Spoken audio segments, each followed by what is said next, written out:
सहायता करने वाली टीम कितनी तेजी से पहुंची। तुर्की में भूकंप के बाद आप सभी जितनी जल्दी वहां पहुंचे, इसने पूरे विश्व का ध्यान आपकी ओर खींचा है। ये आपकी प्रिपेयर्डनेस को दिखाता है, आपकी ट्रेनिंग की कुशलता को दिखाता है। पूरे 10 दिनों तक जिस प्रकार आपने पूरी निष्ठा से वहां हर चुनौती का सामना करते हुए काम किया, वो वाकई प्रेरणादायक है। हम सभी ने वो तस्वीरें देखी हैं जब एक मां आपका माथा चूम करके आशीर्वाद दे रही है, जब मलबे के नीचे दबी मासूम जिंदगी आपके प्रयासों से फिर खिलखिला उठी। मलबे के बीच एक तरह से आप भी वहां मौत से मुकाबला कर रहे थे, लेकिन मैं ये भी कहूंगा कि वहां से आने वाली हर तस्वीर के साथ पूरा देश गर्व से भर रहा था। वहां गई भारतीय टीम ने प्रोफेशनलिज्म के साथ साथ मानवीय संवेदनाओं का भी जो समावेश किया है, वो अतुलनीय है।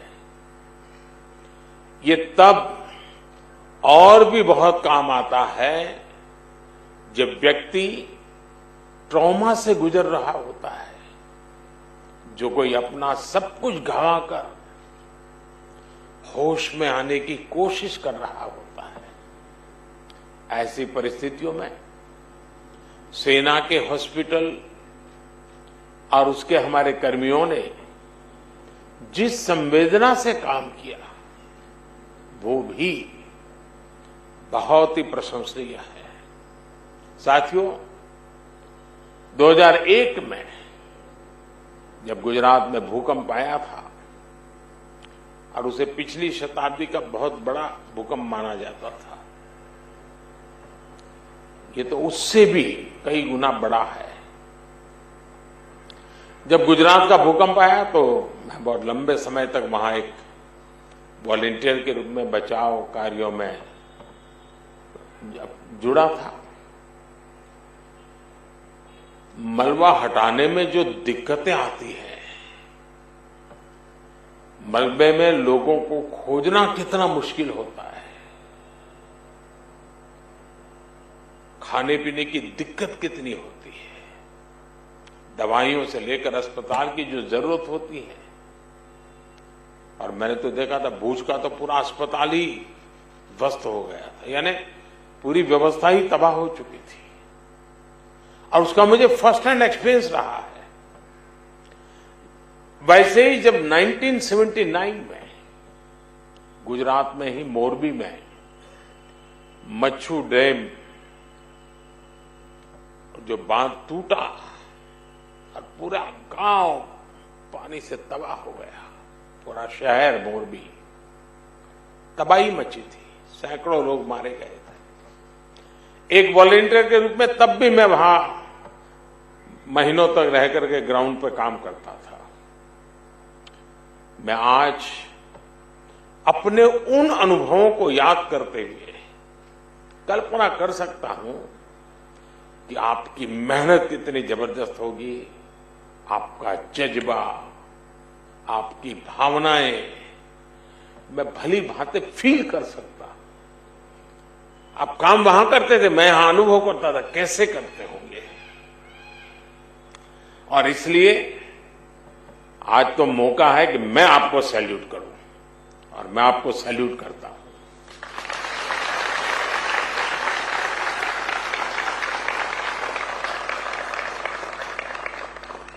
साथियों, जब कोई अपनी मदद खुद कर सकता है तो आप उसे सेल्फ सफिशिएंट कह सकते हैं, लेकिन जब कोई दूसरों की मदद करने में सक्षम होता है तो वो सेल्फलेस होता है।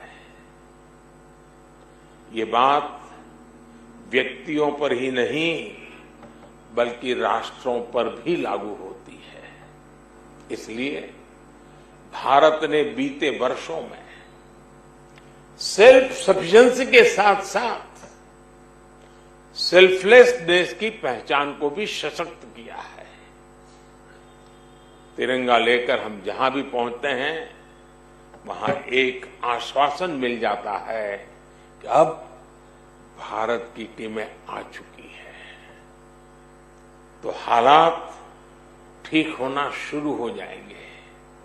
और जो सीरिया का उदाहरण बताया कि जो बक्से में जो ध्वज लगा था, बक्सा उल्टा था तो ऑरेंज कलर नीचे था, केसरिया रंग नीचे था, तो वहां के नागरिक ने उसको ठीक कर करके और गर्व से कहा कि मैं हिंदुस्तान के प्रति आदर से धन्यवाद करता हूं। तिरंगे की यही भूमिका हमने कुछ समय पहले यूक्रेन में भी देखी।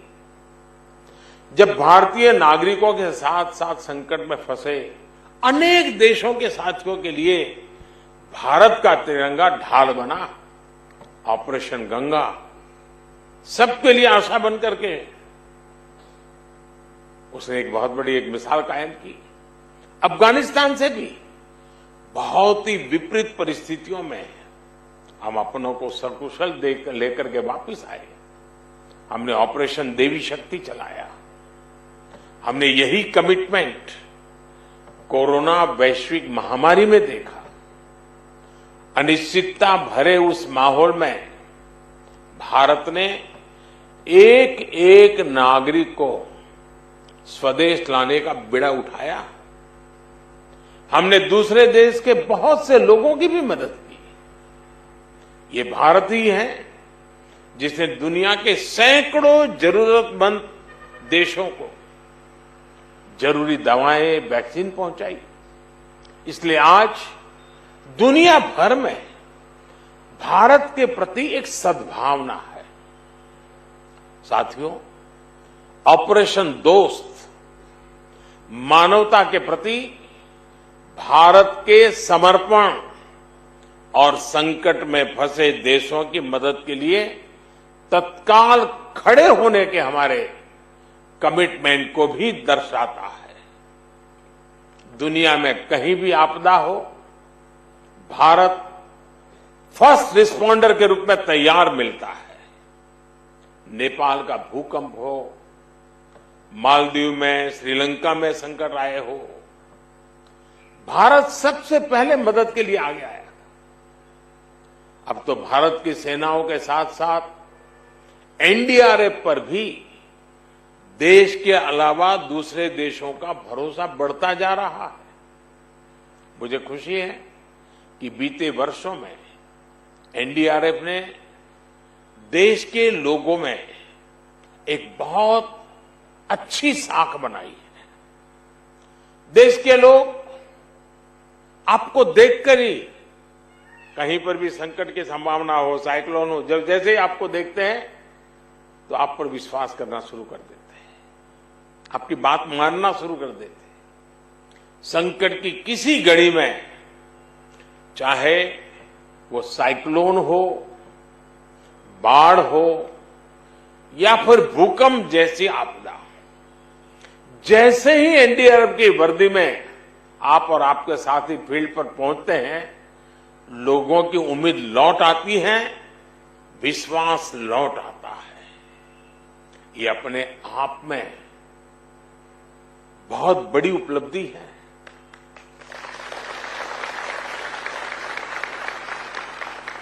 जब किसी फोर्स में कुशलता के साथ संवेदनशीलता जुड़ जाती है, उसका एक मानवीय चेहरा बन जाता है, तो उस फोर्स की ताकत कई गुना बढ़ जाती है। एनडीआरएफ की इसके लिए मैं विशेष रूप से प्रशंसा करूंगा। साथियों, आपकी तैयारियां को लेकर देश आश्वस्त है, लेकिन हमें यही नहीं रुकना है। हमें आपदा के समय राहत और बचाव के अपने सामर्थ्य को और अधिक बढ़ाना है। हमें दुनिया के सर्वश्रेष्ठ राहत और बचाव दल के रूप में अपनी पहचान को सशक्त करना होगा। और इसलिए मैं जब आपसे बात कर रहा था तो लगातार पूछ रहा था कि अन्य देशों के लोग जो आए थे, उनका वर्क कल्चर, उनका स्टाइल ऑफ फंक्शनिंग, उनके इक्विपमेंट, क्योंकि ट्रेनिंग जब फील्ड में काम में आती है तो शार्पनेस और बढ़ जाती है। इतना बड़ा हादसा आपके पहुंचने से एक प्रकार से एक संवेदना के नाते, जिम्मेवारी के नाते, मानवता के नाते हमने काम तो किया, लेकिन हम बहुत कुछ सीख करके भी आए हैं, बहुत कुछ जान करके भी आए हैं। इतनी बड़ी भयानक कैलेमिटी के बीच में जब काम करते हैं तो 10 चीजें हम भी ऑब्जर्व करते हैं, सोचते हैं ऐसा ना होता तो अच्छा होता, ये करते तो अच्छा होता, वो ऐसा करता है चलो मैं भी ऐसा करूं, और वही हमारी क्षमता भी बढ़ाता है। तो 10 दिवस तुर्की के लोगों के लिए तो हमारा दायित्व हम निभा रहे हैं, लेकिन वहां जो हमने सीखे हैं, पाए हैं, उसको हमने डॉक्यूमेंटेशन होना चाहिए, बारीकी से डॉक्यूमेंटेशन करना चाहिए, और उसमें से हम क्या नया सीख सकते हैं। अभी भी कौन सी ऐसी चैलेंजेस आती हैं कि जिसके लिए हमें हमारी ताकत और बढ़ानी पड़ेगी, हमारी क्षमता बढ़ानी पड़ेगी। अब जैसे इस बार हमारी बेटियां गई, पहली बार गई, और मेरे पास जितनी खबर है, इन बेटियों की मौजूदगी ने भी वहां के नारी जगत के अंदर एक और विश्वास पैदा किया। वो खुल करके अपनी शिकायतें बता पाई, अपना दर्द बता पाई। अब पहले कभी कोई सोचना नहीं था कि भाई इतना बड़ा कठिन काम है, इन बेटियों को क्यों परेशान करें, लेकिन इस बार निर्णय किया गया और हमारी बेटियां, भले संख्या हमारी सीमित लेके गए थे, लेकिन वहां पर नाता जोड़ने में हमारा ये इनिशिएटिव बहुत काम आया है। मैं मानता हूं कि हमारी अपनी तैयारी जितनी बेहतर होगी, हम दुनिया की भी उतने ही बेहतर तरीके से सेवा कर पाएंगे। मुझे विश्वास है साथियों, आप बहुत कुछ करके आए हैं और बहुत कुछ सीख करके भी आए हैं। आपने जो किया है उससे देश का मान सम्मान बढ़ा है। आपने जो सीखा है उसको अगर हम इंस्टीट्यूशनलाइज करेंगे तो आने वाले भविष्य के लिए हम एक नया विश्वास पैदा करेंगे।